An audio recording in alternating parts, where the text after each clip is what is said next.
Usually when we talk about a medical diagnosis, there's this expectation of like clinical precision. Right, yeah. Like you break your arm, the x-ray shows a jagged white line, and the doctor just points to it. Broken or not broken. Exactly. Broken or not broken. The visual evidence is clean, it's undeniable, and honestly, it's comforting because, well, we like things to be visible and easily categorized. Oh, definitely. But if you step into the world of, say, neurology or complex immune disorders, suddenly that x-ray machine is it's entirely useless. Totally useless. Completely useless. Right. We find ourselves looking at this diagnostic landscape that is just murky, and it requires a synthesis of subtle signals, chemical markers, and intersecting systemic symptoms. It forces a transition, really. Yeah. Like from looking at surface level structural damage to understanding the microscopic interactions driving the entire biological system. You have to abandon the simple picture for a much more, I guess, demanding, multi-layered analysis. Welcome to the deep dive. Today we are taking that exact concept, that difficult transition from reading a clean, easy to understand x-ray to navigating incredibly murky systemic waters, and we are applying it to the world of corporate finance. And specifically the bleeding edge of semiconductor technology. Yes, exactly. Our mission for you today is to break down the Q1 2026 earnings call for Qnity Electronics. That's ticker symbol Q for those following along. Right. Ticker symbol Q. If you're looking at your portfolio, we are going through the data, the underlying material science, and the macroeconomic landscape to extract the most critical, actionable takeaways for you as a retail investor. Navigating the hardware side of the artificial intelligence boom, basically. Precisely. So why does that opening diagnostic metaphor fit Qnity's current situation so well? Well, because for the better part of the last decade, analyzing technology companies felt like looking at a simple X-ray. You tracked monthly active user growth, you looked at the recurring revenue of software as a service subscriptions, or you simply plotted the raw processing speed of a new chip architecture. It was straightforward. The diagnosis was totally straightforward, but the sheer scale of the current AI infrastructure build-out has completely broken that old evaluation model. Broken it into pieces. Literally. We are now operating in a reality where the primary bottlenecks limiting technological progress they're no longer found in software code or cloud architecture. Right, we've moved past that. The bottlenecks are in the physical, chemical, and thermodynamic realities of the hardware itself. The landscape is much murkier to diagnose because it requires understanding material science. Which is incredibly complex. It is, but that complexity is exactly where the generational value is hiding. So let's set the stage by looking at the corporate entity itself, because Qnity Electronics is an incredibly interesting, somewhat disguised beast in the public markets. Yeah, disguised is a good word for it. Right. If the name Qnity sounds unfamiliar, it's because up until, April of 2025, they were trading under the placeholder named Novus Spinco 1. Catchy. Very catchy. They're currently just 6 months into their journey as an entirely independent, standalone company headquartered in Wilmington, Delaware. And operating as a newly independent spinoff means they carry a massive burden of proof. How so? Well, when a large conglomerate spins off a division, the market essentially resets its expectations. Institutional investors often sell off the spun-out shares simply because the new entity doesn't fit their specific portfolio mandates. Like mandates regarding market capitalization or dividend yield. Exactly. That creates initial downward pressure and skepticism. Qnity has to prove they aren't just, the discarded remnants of a larger corporation, but a highly focused entity. And they're operating in two highly complex, distinct segments, right? Yes. Semiconductor technologies, which management refers to as semi, and interconnect solutions, known as ICS. Okay, so the central question driving our analysis today, the absolute core thesis we need to test for you is whether this newly independent materials giant is successfully riding the massive, unprecedented AI infrastructure wave. Right. Or conversely, if they're simply getting pulled along in the wake of companies like Nvidia and TSMC without capturing real foundational value. That's the million-dollar question. Or billion-dollar question in this case. Yeah. So before we get swept up in the broader technological narrative, we have to look at the hard data to see exactly what Qnity delivered in Q1. Let's do it. I have the transcript analysis in front of me. Great. I want to rapid fire the standout headline numbers directly from the earnings call transcript, because for a company dealing in physical chemicals and materials, these figures are striking. They really are. Okay, so net sales hit $1.3 billion for the quarter. That represents an 18% increase year over year and an 11% sequential increase from the previous quarter. Which delivered an impressive 17% organic growth rate. Exactly. Adjusted EPS came in at $1.08, which is a massive 33% jump. But here is the metric that really demands our attention. The margins. Yes, the margins. Adjusted operating EBITDA was $411 million, up 22% year over year. More importantly, their EBITDA margins expanded by over 125 basis points to reach 31.3%. Achieving a 31.3% operating margin in a business that requires massive physical factories, chemical handling, and intense capital expenditures is, well, it's exceptionally rare. Let's translate the mechanics of that margin expansion, because EBITDA margin jumping over 125 basis points while revenue only climbs 18%. That is a massive structural signal. It's huge. It's the equivalent of restaurants seeing a 20% increase in customers walking through the door, but somehow figuring out how to make significantly more profit on every single meal served. And without raising menu prices, right? Exactly. Yeah. You almost never see raw volume and profit margins spike that aggressively at the exact same time, unless something fundamental within the business model has shifted. Right. And that points directly to the concept of operating leverage, which their interim CFO, Mike Goss, emphasized heavily during the call. Operating leverage. Yeah. Institutional investors are dissecting these numbers to determine if this is just a temporary post-spinoff sugar rush. Like a scenario where a newly independent company aggressively cuts overhead to make their first few quarters look spectacular before reality sets in. Precisely. They're trying to figure out if it's that or if this represents actual sustainable operating leverage. So if I'm looking at that 17% organic growth, I'm assuming that means they didn't just go out and buy a competitor to inflate their top line. They're actually pushing 17% more volume through their existing infrastructure. That is the textbook definition of organic growth, yes. Yeah. And it is the prerequisite for the operating leverage you just mentioned. Right. They didn't acquire another firm and staple its revenue onto their balance sheet. This is their core legacy business moving 17% more product. But to fully understand why the EPS jumped 33% on only 18% overall sales growth, we have to look at the other phrase Goss kept repeating. Favorable mix. Yes, favorable mix. In the realm of advanced materials, product lines are heavily stratified by margin, right? Very much so. Qnity manufactures legacy chemical components for basic consumer electronics, think standard smartphones, or basic automotive sensors, which operate on very thin, commoditized profit margins. Okay. But they also manufacture highly engineered proprietary materials, specifically designed for AI data centers and high bandwidth memory chips. So the AI materials are the high margin menu items, and suddenly everyone is ordering them. Exactly. The massive capital expenditure boom from the hyperscalers, the Googles, Amazons, and Microsofts of the world has violently shifted Qnity's product mix toward those premium advanced materials. Oh, I see. When Qnity sells an extra $1 million worth of standard smartphone resin, they might only take a tiny fraction of that to the bottom line. Because of the thin margins. Right.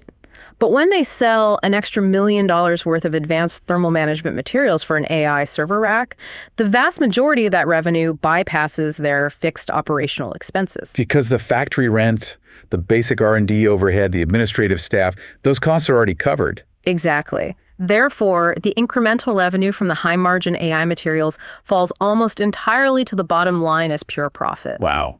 That uncoupling of revenue growth from expense growth is the absolute hallmark of structural operating leverage. That breakdown makes the segment-level performance much more coherent.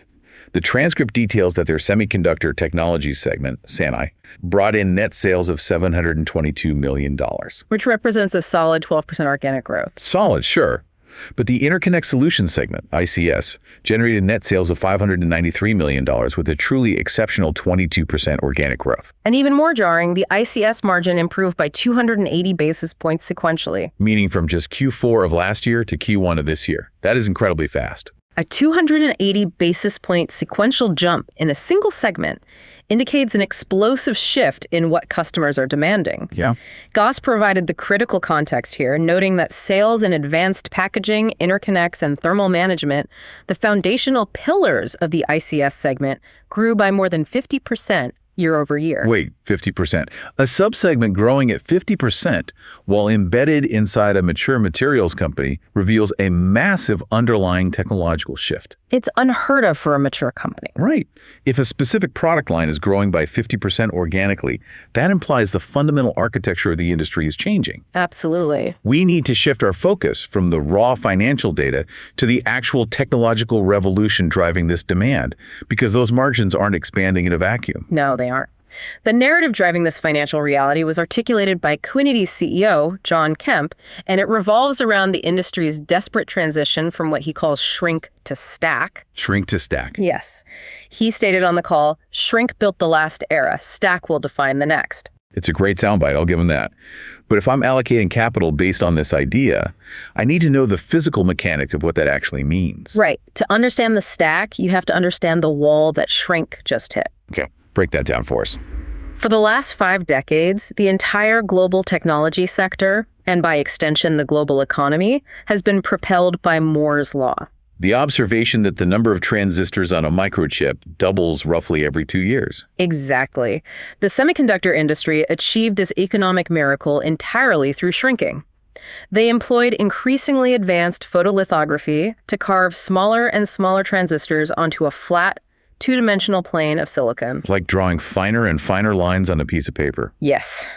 We went from transistors you could almost see with the naked eye down to transistors measured in nanometers. But physics always collects its due.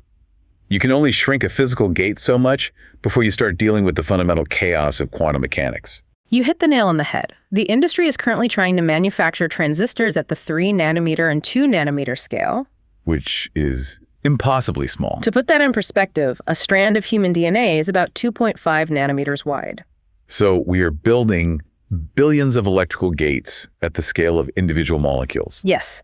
And when you build walls that thin, electrons no longer obey classical physics. They engage in quantum tunneling, right? Yeah. Spontaneously jumping across barriers and causing the chip to fail. Exactly. Furthermore, pushing electrical current through billions of molecular-sized wires packed onto a two-dimensional plane generates an unmanageable density of heat. So the traditional method of scaling performance by simply making things smaller on a flat piece of silicon has effectively reached its physical limit. It has. So if the flat real estate of the silicon wafer is entirely used up and you can't build the houses any smaller, the only direction left to expand is upward. Upward. Yeah. So to stop building suburban sprawl and start building skyscrapers. That architectural pivot is exactly what Kemp means by the stack.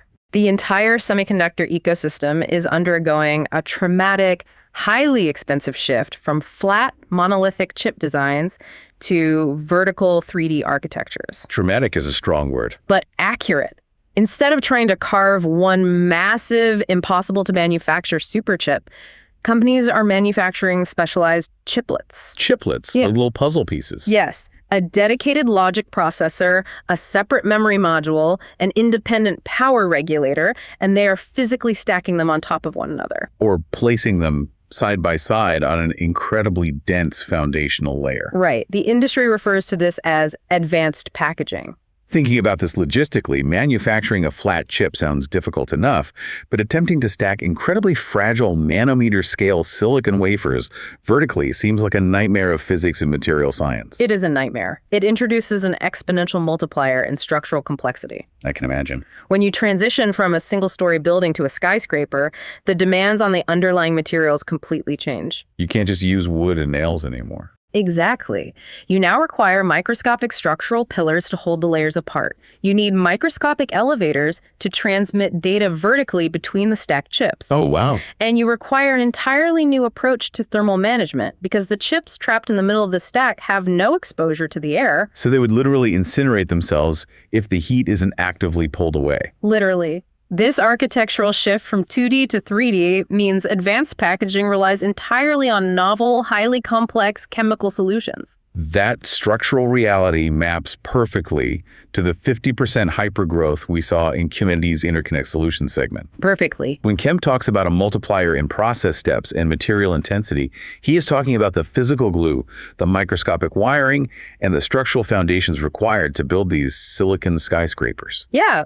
Look at the components of the ICS segment. Interconnects are the physical pathways, the microscopic copper pillars, and the solder bumps that allow these vertically stacked chiplets to communicate with each other with virtually zero latency. And Qnity provides the highly specialized electroplating chemicals and underbump metallization required to grow these copper pillars atom by atom. Atom by atom. Without Qnity's specific chemistry, the electrical signals between the stacked chips would degrade, rendering the entire architecture useless. It's just wild. The transcript also heavily emphasized printed circuit boards, specifically what Kemp called AI PCBs with fine lines and higher layer counts. Yes, PCBs. Now, I usually think of a PCB as that green plastic board you see when you break open an old electronic toy. Why is an AI PCB suddenly a massive growth driver? Well, a standard PCB is merely a cheap fiberglass board with some basic copper traces printed on it to connect a few simple components. Like in a remote control or something. Right. But an AI PCB, the foundational grid that houses something like an Nvidia Blackwell server rack, is a marvel of engineering in its own right. Because of the bandwidth. Exactly. To handle the massive fire hose of bandwidth required for artificial intelligence training, the microscopic wiring lines on the board have to be incredibly fine, and the board itself cannot be a single layer. How many layers are we talking about? An AI PCB might consist of 30, 40, or even 50 distinct layers of circuitry pressed together. 50 layers. Yeah. And Qnity specializes in the specialized laminate chemistry and metallization processes required to bond these extreme high-layer count boards together without the microscopic signals bleeding into one another. So if I'm mapping this out, Qnity's manufacturing the subatomic copper plating for the vertical pillars, and they're formulating the chemical laminates that hold together the 50-layer foundation. That's right. That explains the physical structure. But earlier, you brought up the idea of the chips trapped in the middle of the stack incinerating themselves. Yes, the heat issue. Right. The term thermal management appeared incessantly throughout the earnings call, specifically regarding liquid gap fillers and phase change materials. The physics of pulling heat out of a sealed 3D structure seems like the ultimate bottleneck. Thermodynamics is currently the single largest limiting factor in artificial intelligence hardware, bar none. Wow. A modern AI graphics processing unit, or GPU, can draw upwards of 700 to 1,000 watts of power individually. Individually. Right. When you stack dozens of these into a server rack, you are generating a localized heat density that rivals a commercial oven. That's insane. Traditional air cooling, simply blowing air across the surface of the chips with massive fans, is mathematically obsolete. It just can't keep up. Air simply does not possess the thermal capacity to absorb and move that volume of heat fast enough. The industry has been forced to adopt liquid cooling, circulating water, or specialized refrigerants through cold plates attached directly to the processors. But you can't just run water directly over bare electrified silicon. I mean, that sounds like a recipe for disaster. It would be. There has to be a physical bridge transferring the heat from the chip to the cold plate. And that bridge is where Qnity's liquid gap fillers come into play, right? Exactly. If you look at the surface of a silicon die and the surface of a metal cold plate under a microscope, neither is perfectly flat. They look flat to us, but not at the microscopic level. Right. They're covered in microscopic valleys and ridges. If you simply press them together, those microscopic gaps are filled with air. And air is a thermal insulator. Yes. Because air is an insulator, those trapped air pockets act like a microscopic blanket, causing the chip to rapidly overheat. So what does Qnity do? Qnity engineers thermally conductive, highly stable liquid polymers that are injected between the chip and the heat sink. These gap fillers flow into every single microscopic imperfection, displacing the air and creating a seamless, highly efficient thermal bridge. Okay, that makes sense. But the phase change materials they mentioned sound even more exotic. Ooh, the physics behind phase change materials represents a massive leap in thermal management. How so? These materials are formulated to absorb massive spikes in thermal energy by physically changing their state, typically from a solid to a highly viscous liquid at a very specific engineered temperature threshold. Wait. So as the AI chip starts executing a massive power-hungry calculation and suddenly spikes in temperature, this material sitting on top of it literally melts. Exactly. But the melting process is the mechanism of cooling. That's counterintuitive. It is, but in thermodynamics, there is a concept called the latent heat of fusion. When a material changes phase from a solid to a liquid, it absorbs a tremendous amount of energy to break its molecular bonds, but its actual temperature does not rise during that transition. Oh, wow. So as the AI chip spikes, the Qnity phase change material absorbs that massive thermal shock wave to fuel its own melting process, buffering the silicon and preventing it from throttling its performance or destroying its delicate 3D architecture. That is brilliant. And once the calculation is done and the chip powers down, the material solidifies again. Over and over again. Yes. Formulating a chemical compound that can undergo this solid to liquid cycle tens of thousands of times without degrading or leaking out onto the motherboard requires decades of proprietary material science expertise. Which brings up a very natural, almost cynical question for an investor looking at the competitive landscape. Okay, let's hear it. If I accept the premise that shrink to stack is happening, and I accept that liquid cooling and phase change materials are mathematically required to prevent AI data centers from spontaneously combusting film. Which they are. Right. I still have to ask about the moat. The companies designing these chips, Nvidia, Google, Amazon, have multi-trillion-dollar market caps and practically unlimited R&D budgets. True. If these thermal materials and interconnect chemicals are so incredibly critical to their survival, why don't they just hire a team of chemists and manufacture this stuff internally? Why allow a $5 billion company like Qnity to capture that margin? It's a fair question, but the tech giants operate at the absolute limits of software engineering, system architecture, and logic design. Material science and complex chemistry exist in an entirely different operational universe. A different universe. Totally different. A software engineer can write a patch to fix a line of code overnight. You cannot patch the covalent bonds of a polymer resin once it is sealed inside a $200,000 server rack. Good point.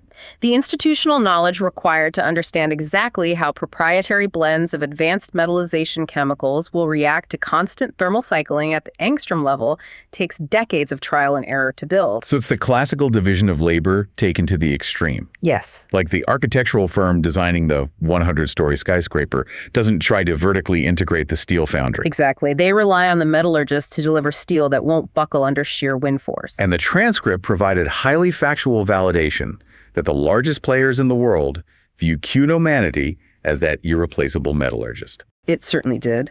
CEO John Kemp highlighted two major partnerships that explicitly prove Qnity is not functioning as a replaceable commodity vendor, but as a co-designer of the fundamental architecture. First, Kemp announced a formal R&D collaboration with Nvidia. Right. And if Nvidia, the company effectively single-handedly dictating the pace of the global AI rollout, is formalizing a research agreement, that is the ultimate validation of a technological moat. Nvidia recognizes that the architectural designs they are modeling for the year 2030 cannot physically be built using the materials that exist today. They need new materials. Yes.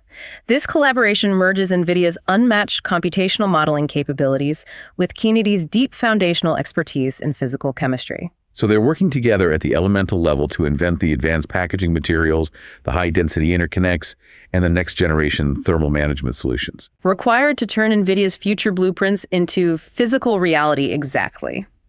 When a company is brought in at the foundational R&D phase by the apex predator of the industry, they are locking in their revenue streams years before a product ever hits the market. And it wasn't just Nvidia validating their position. Kemp also made a point to mention that Qnity was recently included in Apple's American manufacturing program. Which is huge. Because Apple is notoriously ruthless and exacting regarding their supply chain quality and component reliability. Earning a position as a long-term trusted partner for the supply ramps of Apple's most advanced, premium silicon is perhaps the most difficult vendor qualification process in the entire global economy. Yeah. It speaks volumes about the consistency, purity, and scale of Qnity's chemical manufacturing capabilities. The concept of manufacturing scale and reliability brings up another major vulnerability in the hardware space. Geography. Geography. Having the most advanced phase change material on Earth is entirely useless if it's trapped on a cargo ship during a geopolitical crisis. So true. The global supply chain trauma of 2021 proved that the entire automotive and consumer electronics industries can be paralyzed by the lack of a 50-cent legacy chip. Supply chain resilience has transitioned from an operational bullet point to a matter of existential national security. It really has. The hyperscalers and the major fabricators, TSMC, Intel, Samsung, cannot tolerate a single point of failure in their material inputs. Qnity is actively capitalizing on this anxiety through a capital-intensive strategy they refer to as local for local manufacturing. The phrase local for local appeared numerous times in management's prepared remarks. In terms of actual capital allocation, what does that strategy look like on the ground? It dictates that the highly sensitive critical chemicals and materials must be manufactured in the exact same geographic region where the semiconductor fabrication plants are consuming them. You eliminate the massive logistical tail. Exactly. In March, Qnity opened a sprawling 385,000 square foot advanced manufacturing facility in Delaware. Yes, Delaware. This site is specifically designed to cater to the massive reshoring of American semiconductor manufacturing being driven by the SEACH-ES Act. So as Intel breaks ground on massive new fabrications in Ohio, and TSMC builds out their footprint in Arizona, Qnity is positioning an integrated chemical supply line right here in the United States. Completely insulated from international shipping lanes or Pacific geopolitics. That is smart. Very. And concurrently, management announced they are building a new state-of-the-art site in Taiwan, which is scheduled to be fully operational in early 2027. Because Taiwan remains the absolute epicenter of the most advanced semiconductor manufacturing on Earth. Unquestionably. This new facility will feature advanced production clean rooms built to the highest industry standards, massive warehousing for chemical precursors, and localized R&D labs. So by establishing these localized nodes, they drastically lower the geopolitical risk profile for their customers. If a labor strike shuts down a major port, or if shipping lanes in the South China Sea are compromised, Qnity's Delaware plant continues to pump critical materials to the American fabs, and the Taiwan plant continues supplying the Asian foundries. When global fabrication capacity is constrained, and companies are fighting over every single wafer, ensuring that your critical CMP slurries or advanced interconnect laminates are never the bottleneck holding up a multi-billion-dollar factory is a profound competitive advantage. That customers are willing to pay a premium for. Absolutely. You mentioned CMT slurries, which we briefly touched on earlier, but I want to dive into the mechanics of that because it was a significant driver within their semi segment. Sure. CMP stands for chemical mechanical planarization. Yes. Chemical mechanical planarization. So if we go back to the skyscraper analogy where we are stacking these chiplets vertically, CMP is the process of ensuring that every single floor of that skyscraper is atomically flat before you build the next level. The manufacturing process of a modern semiconductor involves depositing incredibly thin layers of conducting metals, like copper, and insulating materials onto a raw silicon wafer. Right.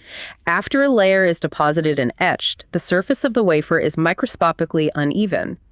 If you attempt to print the next layer of billions of transistors onto an uneven surface, the entire architecture will short-circuit and fail. So it has to be perfectly flat. The wafer must be polished down until it is perfectly atomically smooth.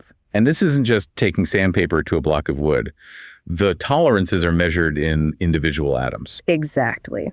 The wafer is placed onto a specialized polishing pad, and a highly engineered chemical slurry is pumped onto it. And what's in the slurry? The slurry contains microscopic abrasive particles suspended in a reactive chemical liquid. The chemical softens the specific metal or insulator being polished, while the mechanical abrasion of the pad and the particles smoothly removes it. Oh, I see.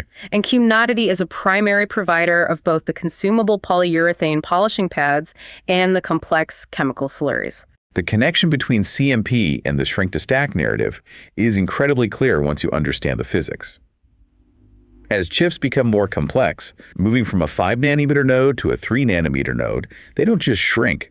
They require significantly more layers of circuitry. Yes. A cutting-edge chip might have 80 or 100 distinct metal layers. And every single one of those layers requires a trip through the CMP polishing tool. It's a massive multiplier in material consumption. A huge multiplier. A 20% increase in chip complexity might result in a 50% increase in the volume of CMP slurries and pads consumed per wafer. Every step forward in AI complexity inherently forces the fabricators to consume greater volumes of Qnity's highest margin consumable products. This foundational understanding of the multiplier effect in process steps is crucial when we evaluate management's outlook. That structural dynamic provides the perfect framework to analyze the final and perhaps most heavily scrutinized section of the earnings transcript. management's forward guidance. Yes, the forward guidance. Because while a 33% jump in Q1 EPS is a great retrospective metric, institutional capital allocates based on what the company will generate for the next 12 to 24 months. Naturally. And the conviction displayed by the management team regarding their forward outlook was striking. It was. Interim CFO Mike Goss provided updated, highly specific guidance for the full year 2026, and the revisions were uniformly upward across every major financial metric. Let's lay out the exact raised guidance for you, the listener, because when a management team feels confident enough to raise expectations this early in the fiscal year, especially so soon after a spinoff, it serves as a massive signaling mechanism to the market. It does. First, they bumped net sales up to a range of $5.225 billion to $5.375 billion. Yeah. At the midpoint, that represents a 5% increase over the previous estimates. Yep. Second, adjusted EBITDA was revised upward to a range of $1.535 billion to $1.625 billion, a 4% increase. Okay. Third, adjusted EPS is now projected to land between $3.80 and $4.14, also representing a 4% bump. And finally, the metric that dictates the true operational flexibility of the business. Adjusted free cash flow was increased significantly to a range of $500 million to $600 million. That is a 10% increase at the midpoint. free cash flow is the ultimate arbiter of a company's health. Without a doubt. It represents the actual unencumbered cash remaining after all the operational expenses are paid, and the massive capital expenditures like building that 385,000 square foot facility in Delaware are fully accounted for. So raising that metric by 10% indicates an accelerating ability to internally fund their own growth. Exactly. Aggressively buy back shares, which they did, executing $25 million in repurchases this quarter or potentially initiate a dividend, all without relying on expensive external debt. So if they're raising cash flow guidance by 10%, we have to dig into the mathematical justification behind that confidence. What specific signals are they seeing in their order books that guarantee this influx of cash over the next 3 quarters? Well, management cited accelerating momentum across their entire portfolio, but Mike Goss specifically anchored their confidence to a crucial foundational industry metric, MSI. MSI, standing for million square inches. Yes, million square inches of silicon. Okay. In the semiconductor supply chain, MSI is the absolute baseline leading indicator. It measures the raw physical area of blank silicon wafers that are being introduced into the fabrication plants to begin the manufacturing process. It is the purest measure of volumetric demand. Exactly. If MSI is accelerating, it guarantees that 3, 4, or 5 months down the line, those foundries are going to consume correspondingly massive amounts of photoresists, CMP slurries, and advanced packaging interconnects. Goss explicitly noted a major upward revision in their expectation for MSI labor starts for the remainder of the year. He did. Going into the year, Qnity's internal models projected MSI growth to remain in the mid-single digits. Right. However, based on the aggressive capacity build-outs they are seeing from their largest customers, they have revised that expectation upward to mid-single digits to high single digits. Now, to an outsider, revising growth from 5% to 8% might seem like a rounding error. But in an industry that processes tens of millions of wafers, an additional 3% increase in total global silicon volume translates into hundreds of millions of dollars in highly predictable, consumable chemical sales. It represents a locked-in revenue pipeline. But while the MSI data provides a clear runway for top-line growth, I want to aggressively stress test this guidance. Let's stress test it. Looking through the transcript, management didn't just paint a utopian picture. They acknowledged severe macroeconomic realities. They had to. They explicitly cited geopolitical inflation, the ongoing volatility and conflict in the Middle East, rising raw material input costs, and massive spikes in global logistics and ocean freight rates.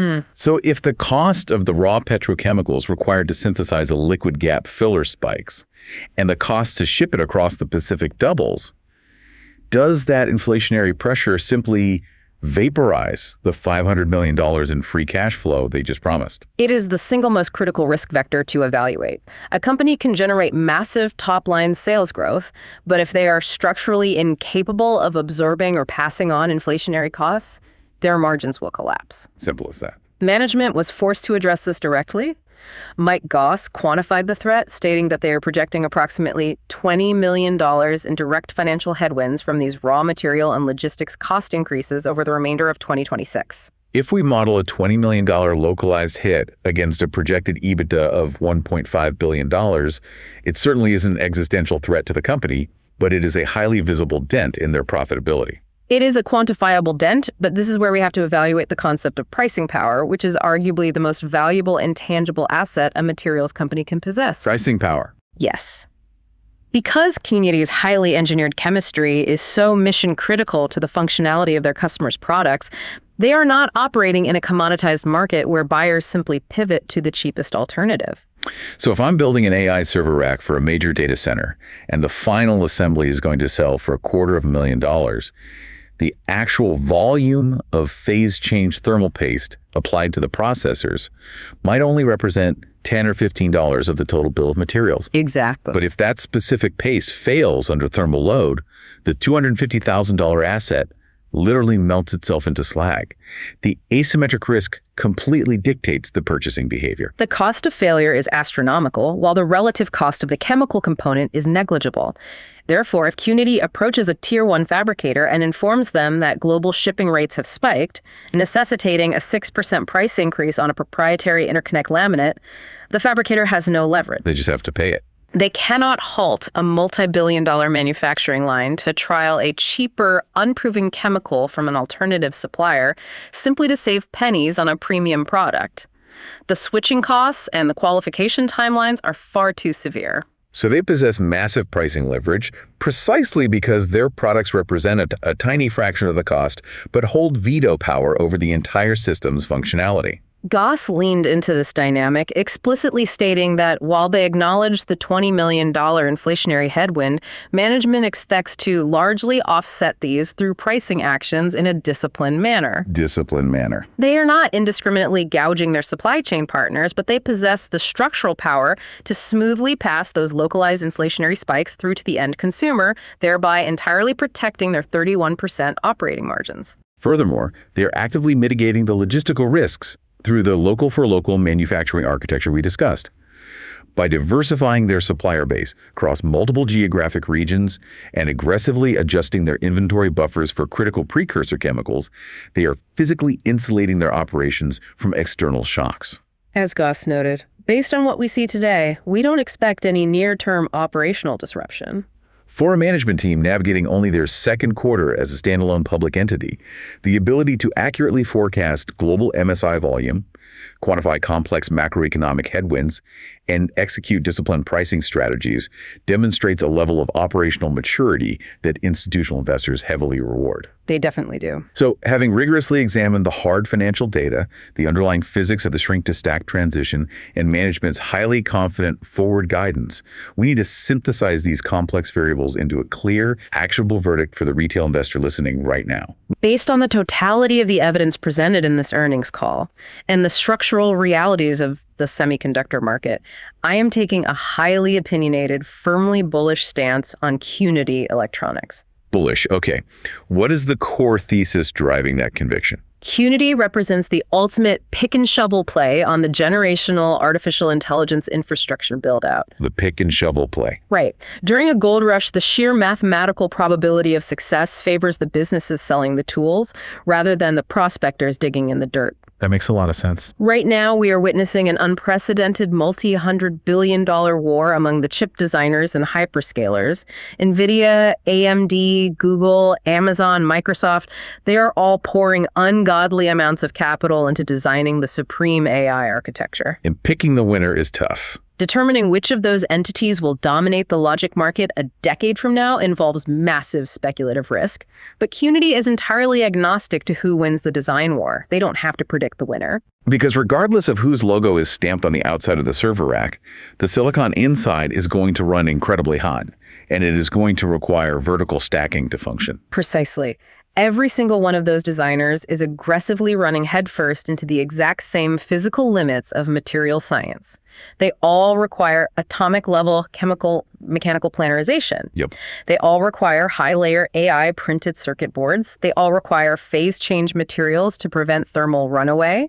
Qnity is perfectly positioned at the foundational physical layer that enables the entire industry to advance. So, translating this into an actionable framework for you, If you are an investor currently holding ticker symbol Q, this earnings print serves as a massive quantitative validation of your initial thesis. Massive validation. The 33% explosion in EPS, the aggressive expansion of operating margins to over 31%, the generation of up to $600 million in free cash flow, and the formalization of deep R&D partnerships with apex players like Nvidia and Apple. Yeah. These are incredibly loud signals indicating severe structural momentum. The underlying foundation of the newly independent business is firing flawlessly. However, if you are an investor looking at this transcript and considering initiating a new position, you must maintain a balanced perspective regarding their legacy exposure. Very important point. Management was highly transparent that the broader macroeconomic environment for standard consumer electronics, basic PCs, mid-tier smartphones,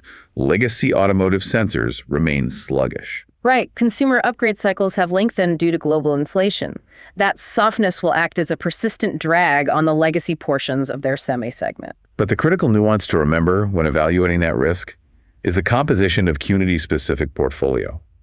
They are not highly exposed to the bottom-tier commoditized consumer markets. Their exposure is heavily weighted toward premium flagship devices, which historically demonstrate massive resilience during economic downturns because that specific consumer demographic is less sensitive to inflationary pressures. Furthermore, the sheer violent hypergrowth of the AI infrastructure market, evidenced by the 50% growth in their advanced packaging and thermal segments, provides an overwhelming financial buffer. It does. The massive acceleration in data center capital expenditure is actively pulling the company's center of gravity away from legacy technology and permanently anchoring it to the highest margin sectors of next-generation computing. The transition of their revenue mix is the most bullish signal of all.